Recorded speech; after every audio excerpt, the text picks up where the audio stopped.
Meus irmãos, bom dia a todos vocês. Quero saudá-los com a graça e a paz do nosso Senhor Jesus Cristo, nosso Salvador maravilhoso, irmãos. E rapidamente convidá-los a abrir a Escritura Sagrada em 1 Reis. Eu fico muito feliz porque estamos avançando aqui na exposição deste livro. Estamos no capítulo 15, já entrando aqui mais ou menos na metade, quase na metade do capítulo 15. E esse avanço é sinal de que nós estamos estudando toda a Escritura Sagrada.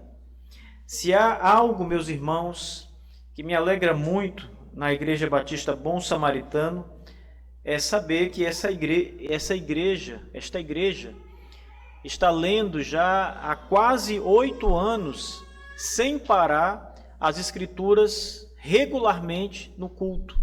No culto pela manhã, no domingo pela manhã, no culto do domingo à noite, e nós temos feito a nossa lectio continua, ou a leitura contínua das Escrituras, livro por livro, já há quase 8 anos. Então, vocês podem não ter percebido, mas todos vocês já leram a Bíblia inteira aqui na igreja. Talvez não 2 vezes ainda, mas certamente vocês já leram mais de uma vez, já leram pelo menos uma vez as Escrituras Sagradas inteiras. E assim também tem sido as nossas pregações, pela graça de Deus, como agora estamos no livro de Reis, já no capítulo 15. Então, vamos abrir, por favor, 1 Reis, capítulo 15, vamos para o verso 9. Vamos ler até o verso 15 apenas. 1 Reis, capítulo 15, do verso 9 até o verso 15. Diz assim o texto, irmãos. No 20º ano de Jeroboão, rei de Israel, reinou Asa sobre Judá, e 41 anos reinou ele em Jerusalém. E o nome de sua mãe era Maaca, a filha de Absalão. E Asa fez aquilo que era reto aos olhos do Senhor, como fez Davi, o seu pai. E ele retirou os sodomitas da terra, e removeu todos os ídolos que os seus pais haviam feito. E também Maaca, a sua mãe, ele removeu da posição de rainha, porque ela havia feito um ídolo em um bosque. E Asa destruiu o seu ídolo e o queimou junto ao ribeiro de Cedrom. Os lugares altos, porém, não foram removidos. No entanto, o coração de Asa foi perfeito diante do Senhor todos os seus dias. E ele trouxe para dentro as coisas que o seu pai havia consagrado e as coisas que ele mesmo havia consagrado para a casa do Senhor, prata, ouro e vasos. Amém. Vamos orar, irmãos. Poderoso Deus, Supremo Senhor e Criador dos céus e da terra, Pai do nosso Senhor e Salvador Jesus Cristo, nós rendemos graças a Ti, Senhor Deus, ao Espírito Santo e ao Senhor Jesus, o Logos divino, Deus homem. Nós te louvamos, grande e trino Deus, pela tua misericórdia e pela condução maravilhosa do Senhor ao teu povo, Senhor Deus, em todas as eras, Pai. Em todas as épocas o Senhor tem guiado e levantado homens de Deus. A igreja tem sido sustentada por ti, Senhor. O Senhor é a nutrição, o Senhor é a defesa, o Senhor é o ataque. O Senhor é o nosso Deus, é o nosso general, como diz tua palavra. Obrigado, Senhor, por estar conosco. É confortante, Senhor Deus, nós podermos dizer, com certeza absoluta em nosso coração, que o Deus de Jacó é o nosso refúgio e fortaleza, e é o nosso socorro bem presente na hora da tribulação. Louvado seja o teu nome, Senhor Deus. E fale conosco essa manhã mais uma vez, Senhor Deus, como o Senhor costumeiramente tem nos falado pela sua palavra. Que o teu Espírito, Senhor Deus, comunique ao nosso espírito, à nossa mente, a palavra do Senhor, para que sejamos abastecidos, nutridos, alimentados pela grande e maravilhosa palavra de Deus. Assim nós te pedimos, Senhor Deus, e esperamos em Ti, tão somente em Ti. No nome santo de Jesus, o Senhor e Salvador das nossas vidas, é que nós oramos. Amém. Meus irmãos, hoje eu quero lembrá-los, falar para vocês hoje, trazer a vocês hoje a lembrança de um episódio muito significativo na nossa história, que é a Reforma Protestante. Nós não devemos pregar sermões relativos às coisas que Deus fez durante a Reforma, só na época da Reforma.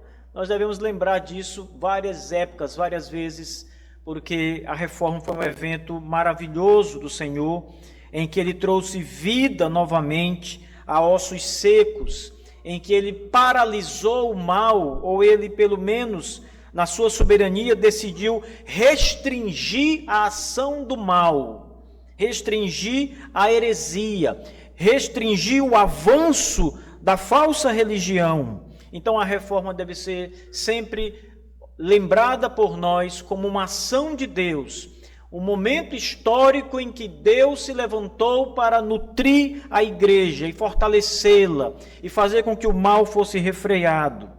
Essas coisas, na verdade, relativas à reforma, aconteceram antes da reforma ser literalmente deflagrada.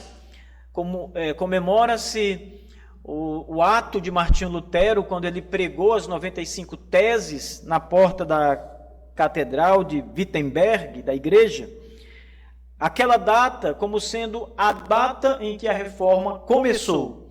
Mas aquela é uma data, na verdade, comumente acordada. A reforma, ela começa antes.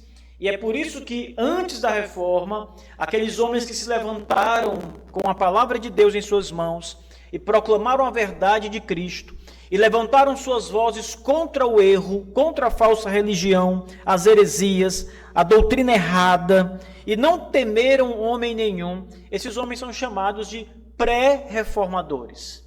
E nós temos vários destes homens, homens notórios, homens que Deus usou naquele momento histórico para que a reforma acontecesse. De maneira que, quando Lutero prega as 95 teses, aquilo é como se fosse a ponta do iceberg. É ali a virada, é ali realmente que a coisa cresce em proporção. E Lutero levanta-se contra a Igreja Católica Apostólica Romana, contra o domínio do papado, e ele só tinha uma arma, meus irmãos: a palavra de Deus. Lutero pregava a palavra de Deus. Ele foi perguntado certa vez, depois que a reforma já havia se consolidado na Europa, nas regiões da Alemanha, na Suíça, em outras partes, em que o eco das palavras de Lutero acabaram ressoando, perguntaram: Lutero, como você fez para que a reforma acontecesse assim, que as coisas andassem dessa forma, que tudo desse certo dessa maneira? E Lutero disse: eu não fiz nada. A palavra de Deus fez tudo. Lutero não tomava o mérito da reforma para si mesmo. Antes ele dizia que o mérito era de Deus. A palavra de Deus, a palavra do Senhor fez a reforma. A palavra do Senhor foi pregada, proclamada, obedecida. E sabe, irmãos, um dos lemas da reforma, um dos mais importantes lemas da reforma, existem mais do que 5 lemas da reforma. A gente comumente lembra dos 5 lemas da reforma, mas existem outros. Mas um deles que nós lembramos e que é um dos mais importantes, está entre os 5 que nós realmente, geralmente falamos, é o solus Christus, ou somente Cristo. E quando isso foi pregado na reforma, quando Jesus Cristo, Filho de Deus, passou a ser anunciado como sendo a salvação, ninguém precisava mais se dobrar ao que os padres da Igreja Católica diziam e nem pagar as quantias que eles cobravam para ter seus pecados perdoados. Lutero pregou, Calvino pregou, Zwinglio pregou, John Knox pregou e tantos outros homens pregaram que era necessário apenas olhar para Cristo com fé, confiar no Senhor Jesus, entregar a vida a Jesus, crer nele e tudo mais estava resolvido. Os pecados estavam perdoados, a salvação estava assegurada e não havia mais por que você comprar ou você ter que gastar ou fazer obras, sacrifícios em busca de perdão de pecados ou de salvação. Então a reforma com a pregação da palavra de Deus foi esse grande evento que trouxe liberdade. A palavra de Deus nos dias da Igreja Católica estava como que aprisionada. Ela não era pregada como foi durante a reforma e depois dela, e como é agora no nosso tempo. Ela era de domínio quase que exclusivo da Igreja Católica Apostólica Romana. Até que Deus levanta aquele homem, ou aqueles homens, para ser mais preciso em relação à reforma protestante.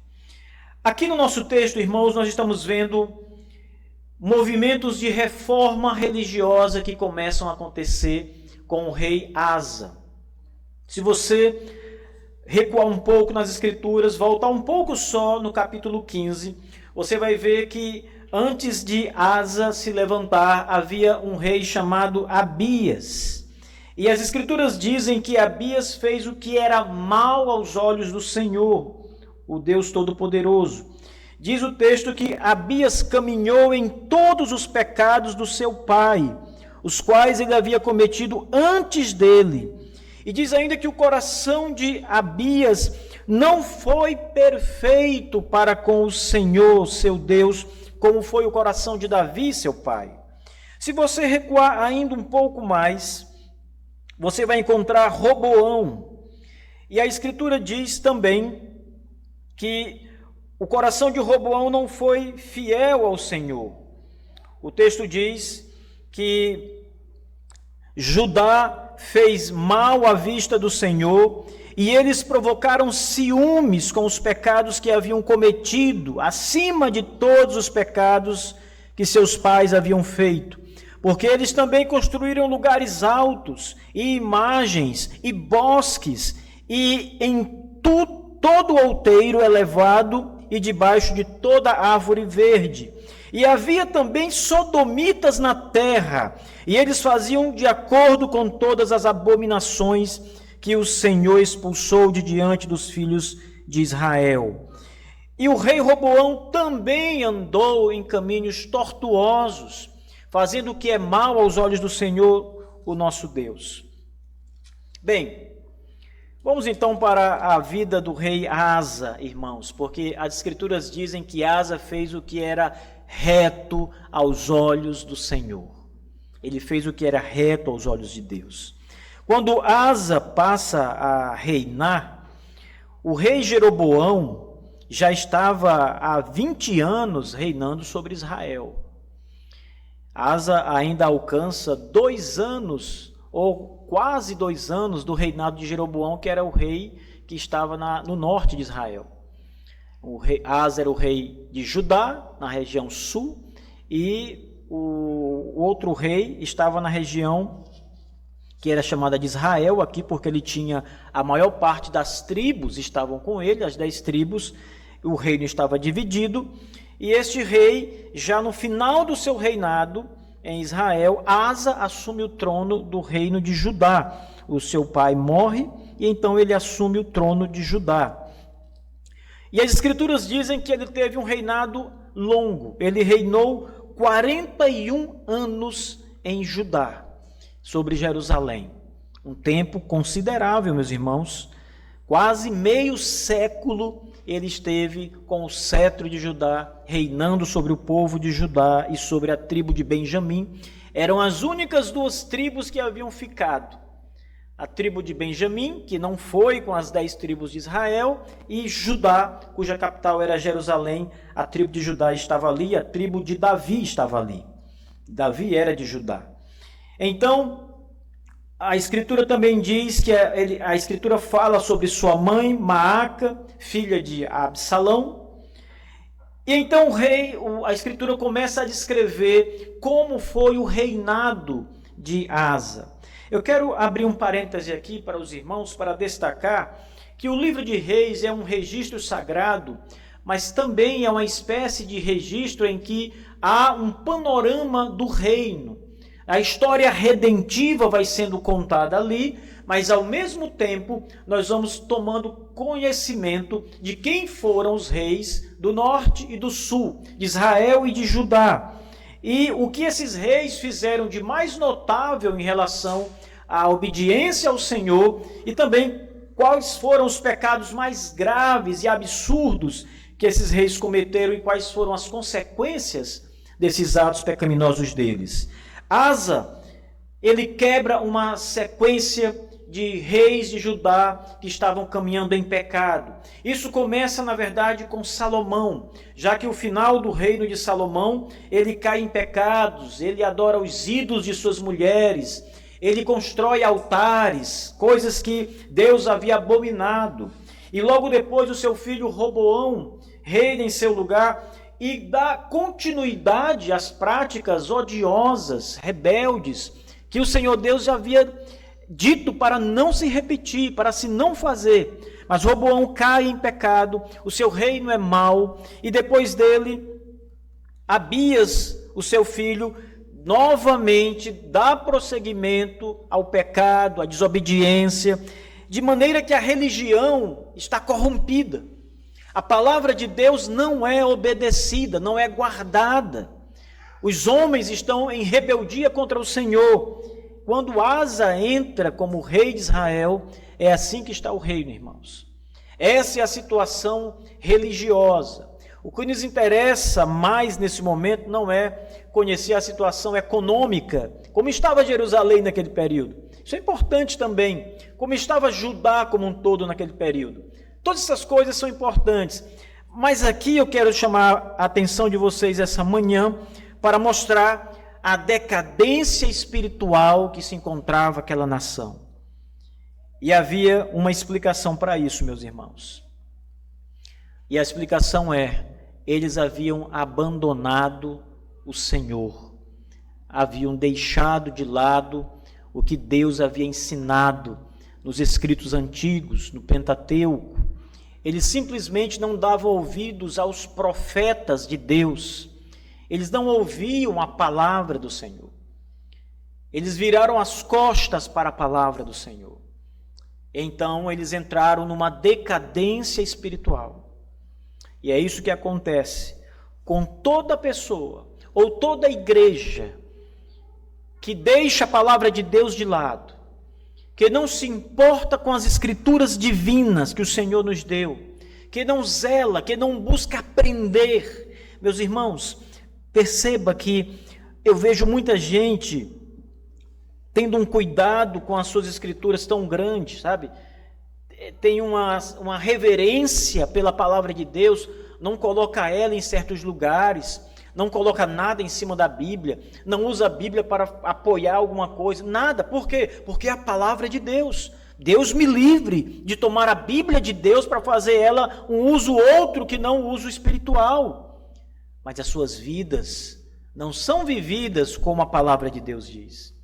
Tem um zelo aparente pela palavra apenas, um zelo pelo livro, por um pedaço de papel, mas não pelo que está escrito, pela porção que está escrita na palavra de Deus. Saibam, irmãos, que o que é importante não é preservar o papel que está aqui, as folhas, a capa, deixar a Bíblia sempre novinha. Não é isso que é importante, irmãos. O que é importante é guardar no coração e aplicar à vida os ensinamentos da palavra de Deus. E quando um homem deixa a palavra de Deus, é exatamente isso que ele não faz. Ele pode exteriormente demonstrar algum zelo, mas interiormente o seu coração não está com o Senhor. Ele não obedece a Deus. E o resultado disso é a decadência. O resultado disso, irmãos, é o homem afundar cada vez mais no pecado e amontoar sobre sua cabeça ira divina. Quando uma igreja deixa de ouvir as Escrituras Sagradas e o seu culto começa a ser um culto cuja pregação não é mais da Bíblia, cuja pregação não é mais uma exposição da verdade aqui revelada. Essa igreja, irmãos, não tenham dúvidas, ela entrará em decadência dia após dia. Ela está à mercê do inimigo de nossas almas, Satanás, porque ela deixou Deus, ela virou as costas para o Senhor, para a sua palavra, a palavra de Deus. Muitas igrejas, irmãos, já deixaram de existir, igrejas locais, fecharam suas portas, acabaram, arruinaram. Temos exemplo de uma aqui próximo de nós, que fecharam suas portas, porque não foram fiéis à palavra de Deus, o Senhor, e Deus pesou sua mão ali. Isso é verdade. Nos dias de Asa, era exatamente isso que estava acontecendo em Israel. O povo havia deixado a palavra de Deus, até que Asa assume o trono depois da morte do seu pai. E a Bíblia diz no verso 11, que ele fez o que era reto aos olhos do Senhor, como fez Davi, o seu pai. Note que essa é a primeira menção que nós temos na história dos reis de Israel, considerando aqui o rei de Judá como um rei que fez o que é reto aos olhos do Senhor depois de Davi e antes do pecado de Salomão. Todos os outros reis fizeram o que era mal perante os olhos do Senhor. E fazer o que é mal perante os olhos do Senhor, segundo a palavra de Deus, é não obedecê-lo totalmente. É não dar ouvidos ao que diz sua palavra. É um homem cujo coração não é reto para com o Senhor nosso Deus. Abias, o rei, pai de Judá, pai de Asa, a Bíblia diz que ele não foi um rei totalmente ruim. Ele não foi perfeito, mas ele obedeceu a Deus em algumas coisas. Mesmo assim, o coração dele não era íntegro e totalmente submisso a Deus em sua palavra. Mas o coração do seu filho era. O coração de Asa, diz as Escrituras Sagradas, era reto aos olhos de quem mais importava, aos olhos do Senhor. Talvez se homens ou mulheres chegassem a Asa e dissessem: olha, você está exagerando no que você está fazendo, não precisa ser tão radical assim, você não precisa fazer as coisas tão rápido, dessa forma, mudar as coisas assim, não há necessidade disso. Isso aos olhos daquela pessoa. Mas aos olhos de Deus, aos olhos do Senhor, ele estava reto, fazendo o que é reto, o que é aceito pelo Senhor, o nosso Deus. Ele fez como Davi, ele foi reto como Davi. Ele obedeceu a Deus, o Senhor. Percebam também, irmãos, que os homens que são fiéis a Deus, eles são sempre lembrados nas Escrituras Sagradas. Porque o testemunho fala muito alto. O testemunho fala mesmo depois que a pessoa morre. Davi sempre é lembrado. Nós acabamos de ler uma passagem no livro de Jeremias, em que Deus fala de novo de Davi, mostrando que Davi foi fiel e reto e que Deus será também fiel na sua aliança davídica, no pacto que Deus fez com ele e com a sua casa. Deus não esquece os homens fiéis, as mulheres fiéis. Eles não serão abandonados jamais. Seja fiel ao Senhor.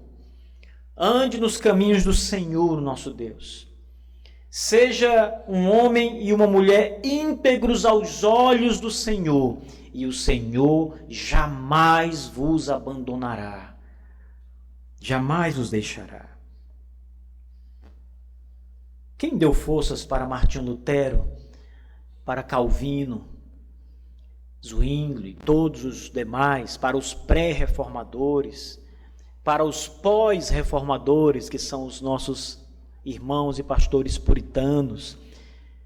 Quem deu forças a esses homens, irmãos? Quem esteve com esses homens enquanto eles proclamavam a verdade no meio de uma Europa corrupta, no meio de uma Europa em que boa parte era católico-romana, como por exemplo antes da reforma, e no período da reforma, e até depois. Foi o Senhor que nunca vos abandonou, que nunca deixou aqueles ministros do Evangelho sozinhos, nunca deixou aqueles homens e mulheres fiéis a Deus sozinhos. Todos os cristãos fiéis são amparados pelo Senhor, o nosso Deus. Essa é a promessa maravilhosa que nós temos no Evangelho, meus irmãos, de Jesus Cristo. Jesus Cristo é o Senhor que diz que estará para sempre com o seu povo. São as palavras do Senhor. Ainda que num outro contexto, é verdade que Jesus diz: eu estarei convosco todos os dias até o final dos séculos. E ele diz: onde houver 2 ou 3 reunidos em meu nome, ali eu estou no meio deles. Ainda que os contextos mudem, mas a promessa de Cristo está de pé, Ele está no nosso meio. Nós somos guardados e sustentados por aquele que disse: eu estou no meio de vós. Em Apocalipse ele diz isso: eu ando no meio da igreja. Eu sou como um candelabro, um fogo que anda no meio da igreja. O Senhor está no meio do seu povo, Ele não abandona a igreja fiel, Ele não abandona o homem fiel, a mulher fiel. Todos são guardados, preservados, sua fé continua íntegra, porque o Senhor está com ele. O Espírito de Deus está com ele. Então Asa fez o que é reto aos olhos do Senhor. E sabe, irmãos, fazer o que é reto significa, aqui no nosso texto, que Asa vai começar a reforma em Judá, uma reforma religiosa. Quando vocês ouvirem reforma, vocês devem lembrar da reforma, a reforma protestante. Mas lembre que o lema da reforma era uma igreja reformada e sempre reformando. Você está sempre ajustando as coisas, porque a igreja é de homens, e a igreja acaba, às vezes, se enganando no caminho que vai seguir por algum tempo, e ela precisa voltar para o caminho certo. Então ela precisa reformar aonde ela deixou de reformar. Ela precisa consertar onde não foi consertado. Ou onde foi consertado e quebrou novamente, ela tem que ir lá e reformar. Isso é reforma. Asa começa a fazer as reformas protestantes. No verso 12, o texto diz: primeiro, ele retirou os sodomitas da terra. Sabe aquele povo imoral, sodomitas, homossexuais, como diz aqui a palavra de Deus em Romanos capítulo 1. Asa retirou todos eles, baniu todos eles de Judá. Era proibido que houvesse esse tipo de imoralidade no meio do povo de Deus em Judá. Aquilo que Roboão fechou os olhos e não tomou atitude nenhuma. Aquilo que Abias, depois dele, também viu e fechou os olhos e não tomou atitude nenhuma. Asa entra e começa a fazer uma reforma moral. Ele passa a mostrar o reino de Judá, que Deus é um Deus santo e que o seu povo precisa ser santo. Então ele exclui os sodomitas, ele expulsa os sodomitas da terra. É o que a Escritura Sagrada nos diz. Isso significa, meus irmãos, uma separação do povo de Deus, santo, do povo humano, mas que não é santo, que é um povo que ainda vive em seus pecados. Israel estava separado, na verdade, Judá estava separado. O povo de Deus não poderia conviver com um povo com suas práticas imundas, sujas. E Asa retira todos eles, todos os sodomitas, todos os imorais, sexualmente imorais. Asa retira todos eles de Judá. Bom, eu não vou nem perguntar a vocês o que aconteceria hoje se isso fosse feito numa nação.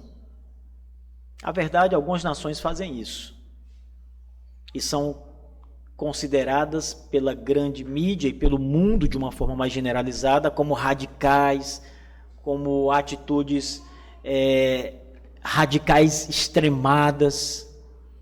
Asa fez isso, irmãos. Ele retirou da terra os sodomitas. Aqui vocês não vivem mais, porque vocês estão quebrando a santidade, inferindo a palavra de Deus, transgredindo o mandamento do Senhor. Aqui vocês não podem ficar.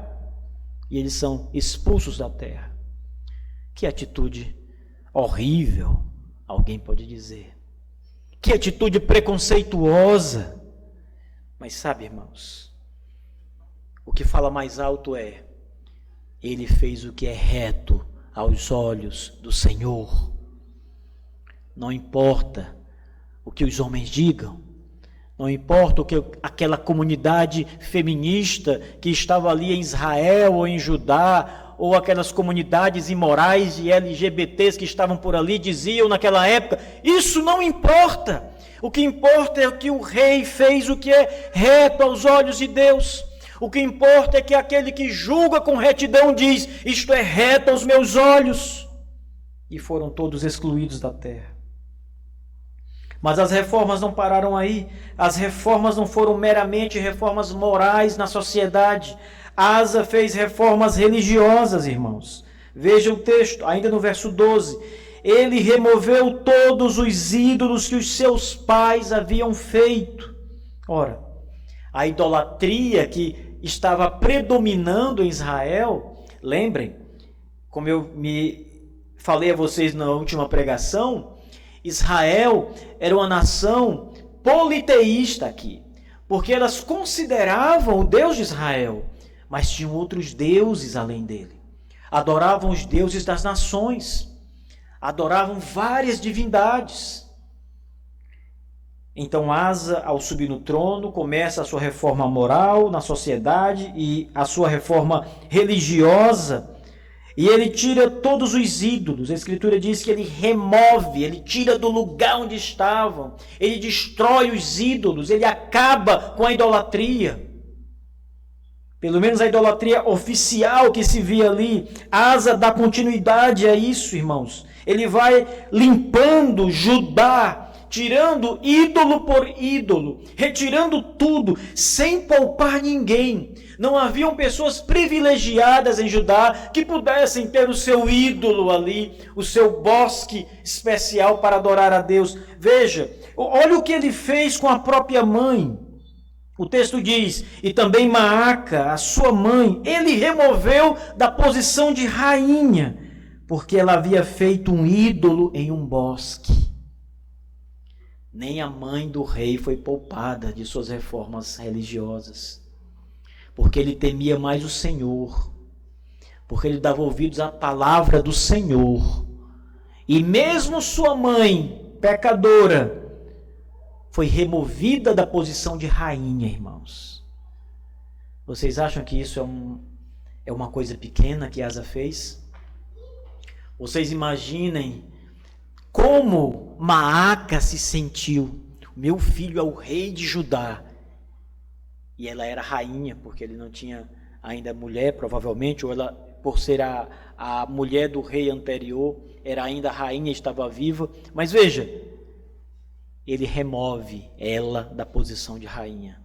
Ele retira todo o privilégio, toda a pompa, tudo aquilo que a posição daria de privilégios à sua mãe, porque ela era uma idólatra. Ela adorava ídolos num bosque. Ela havia abandonado o Senhor, o nosso Deus. E o seu filho Asa, movido pelo Espírito de Deus, fiel à palavra do Senhor, ele vai e ele toma sua mãe e remove sua mãe da posição de rainha. E ele acaba com o ídolo dela. Asa destruiu o seu ídolo e o queimou junto ao ribeiro de Cedron. Esse homem era movido por Deus, irmãos. Ele começa a mudar Judá novamente. Ele começa a trazer Judá para o caminho do Senhor, com as suas reformas, com a sua força, com a sua decisão, a sua atitude indomável de fazer o que é reto aos olhos do Senhor, de fazer o que o Senhor manda. Mas, irmãos, veja bem, reformas são demoradas. Asa passou 41 anos reinando e não concluiu as reformas em Judá. 41 anos, irmãos, todo o seu reinado, e não concluiu as reformas necessárias, todas elas. Ainda faltavam coisas a serem realizadas. Veja, o texto diz: os lugares altos, porém, não foram removidos. Faltou alguma coisa. Ele fez muita coisa, mas não fez tudo. Ele ficou 41 anos no reino e fez muita coisa, mas não fez o suficiente, o necessário, tudo o que precisava ser feito. Aqui, irmãos, o texto não diz exatamente os motivos pelos quais Asa não retirou ou destruiu os lugares altos. Os lugares altos, lembrem, eram locais de adoração que haviam nas partes mais elevadas da terra de Judá, nas montanhas. E ali as pessoas adoravam a Deus. E antes deste período, no período bem mais primitivo, a ideia era de que as pessoas estavam em lugares altos porque estavam mais próximas do divino, próximas de Deus.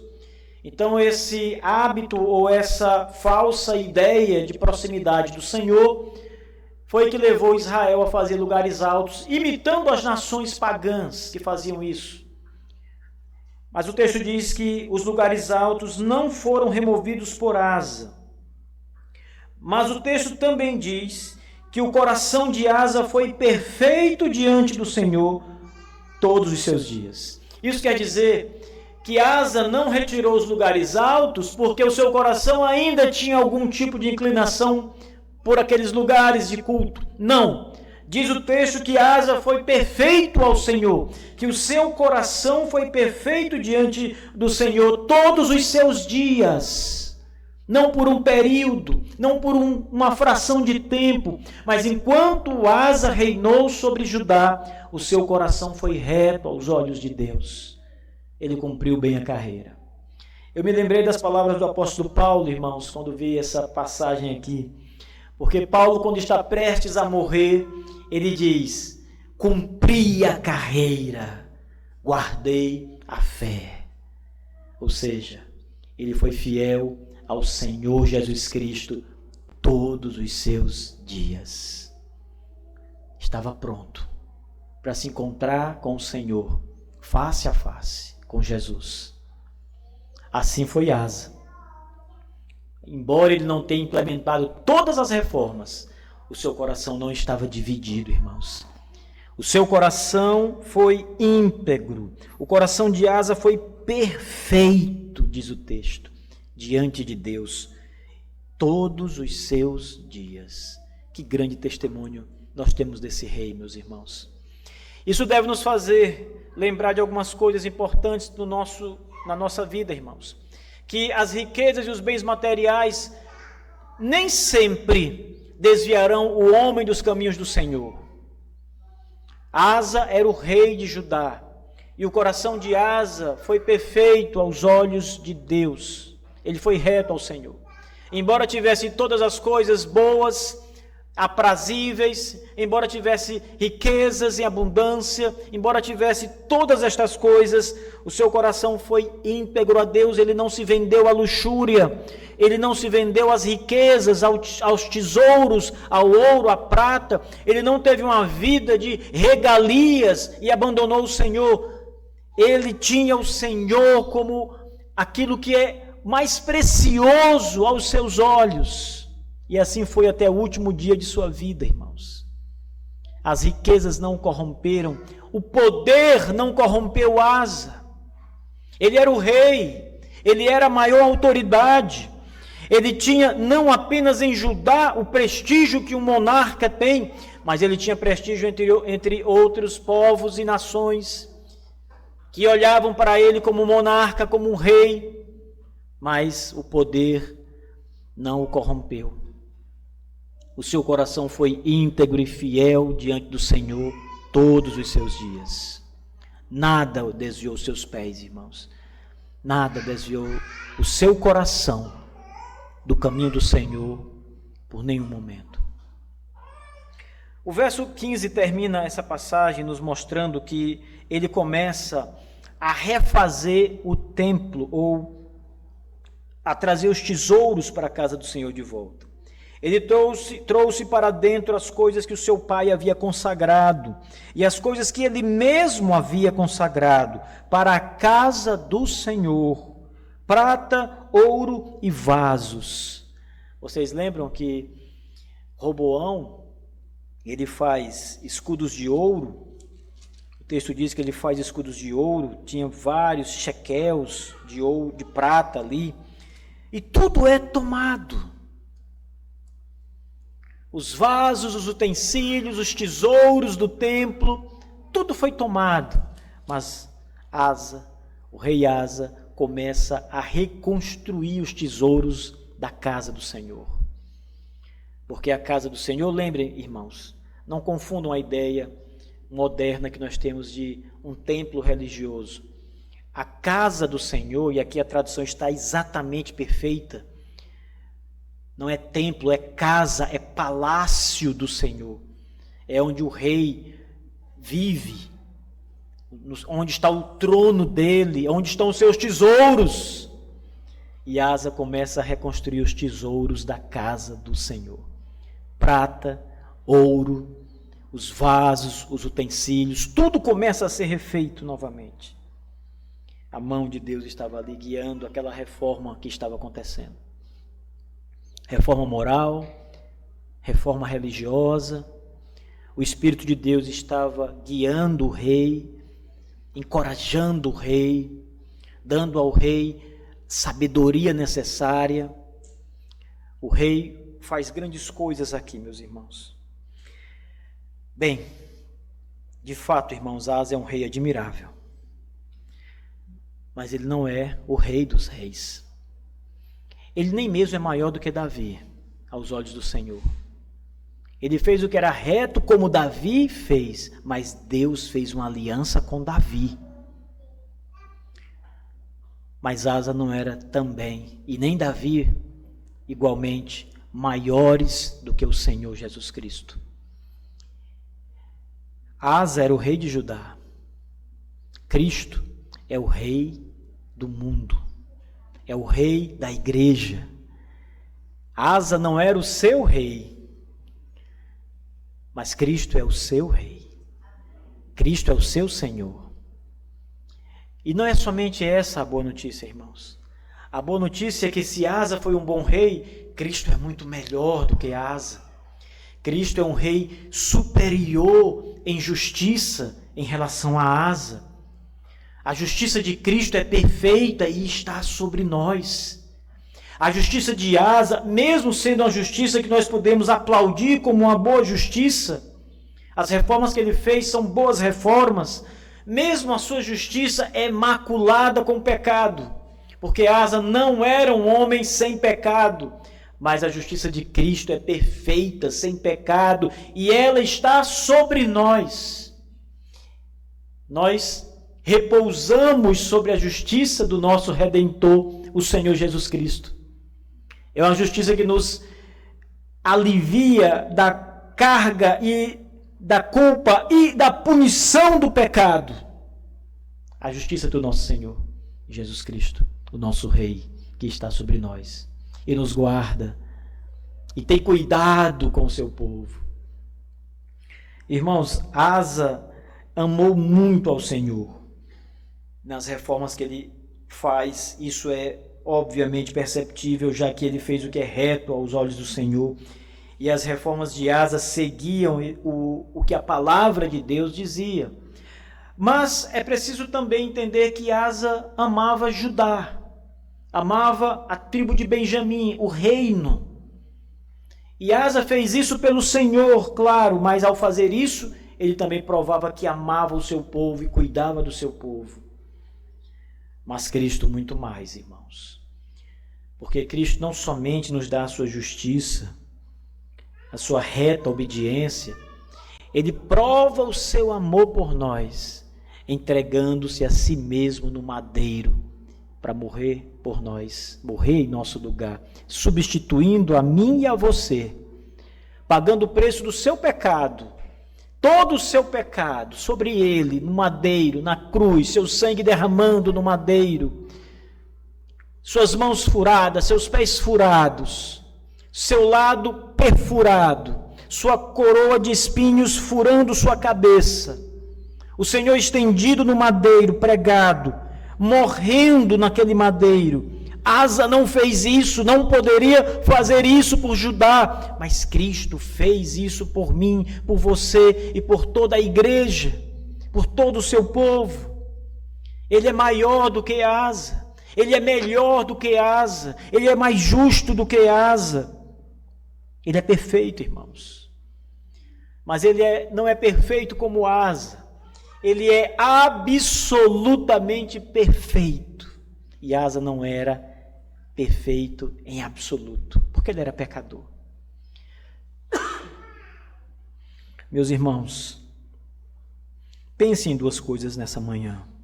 A primeira delas é que as reformas são necessárias, e essas reformas aconteceram porque se levantou um homem corajoso e determinado a fazê-las, sob a mão do Senhor nosso Deus.